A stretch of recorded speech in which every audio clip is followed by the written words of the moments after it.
ചരിത്രത്തിലെ ഏറ്റവും വലിയ തോൽവി നേരിടുമെന്ന ഭയത്തിലാണ് കോൺഗ്രസ് എന്ന് ജെ.പി. നദ്ദ. കോൺഗ്രസിനെ ജനം പൂർണ്ണമായും തള്ളിക്കളഞ്ഞു. സ്വന്തം കുറ്റങ്ങൾ തിരുത്തുന്നതിന് പകരം കോൺഗ്രസ് അധികാരികളുടെ മേൽ പഴിചാരുകയാണ്.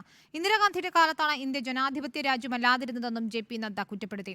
നോബൽ ബാരിക്കാരൻ നൽകും വിവരങ്ങൾ. നോബൽ സോണിയാഗാന്ധി ഉൾപ്പെടെയുള്ള നേതാക്കൾ നേരിട്ടെത്തിയാണ് വാർത്താസമ്മേളനം വിളിച്ച് വലിയ ആരോപണങ്ങൾ ബി.ജെ.പിക്കെതിരെ ഉയർത്തിയത്. ഒപ്പം ജനാധിപത്യത്തെ അക്കൗണ്ടുകൾ ഫ്രീസ് ചെയ്തതിലൂടെ ജനാധിപത്യത്തെയാണ് ഫ്രീസ് ചെയ്തതെന്ന വിമർശനമാണ് നേതാക്കൾ ഉന്നയിക്കുന്നത്. പക്ഷേ ഇതിൽ ബി.ജെ.പി ഇപ്പോൾ മറുപടിയുമായി രംഗത്തെത്തിയിരിക്കുന്നു.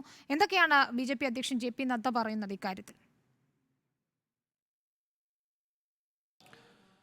വിനിത, ഇന്ന് രൂക്ഷ വിമർശനമാണ് കോൺഗ്രസിന്റെ ഭാഗത്ത് നിന്ന് ഈ അക്കൗണ്ട് മരവിപ്പിച്ചതുമായി ബന്ധപ്പെട്ട് ഉണ്ടായത്. അതിന് പിന്നാലെയാണ് ബി.ജെ.പി ദേശീയ അധ്യക്ഷൻ തന്നെ നേരിട്ട് എത്തി ഈ വിഷയത്തിൽ വിശദീകരണവുമായി ഇപ്പോൾ എത്തിയിരിക്കുന്നത്. കോൺഗ്രസിനെ സംബന്ധിച്ചിടത്തോളം ചരിത്രപരമായ ഏറ്റവും വലിയ തോൽവിയുടെ ഭയപ്പാടിലാണ് കോൺഗ്രസ് ഉള്ളത്.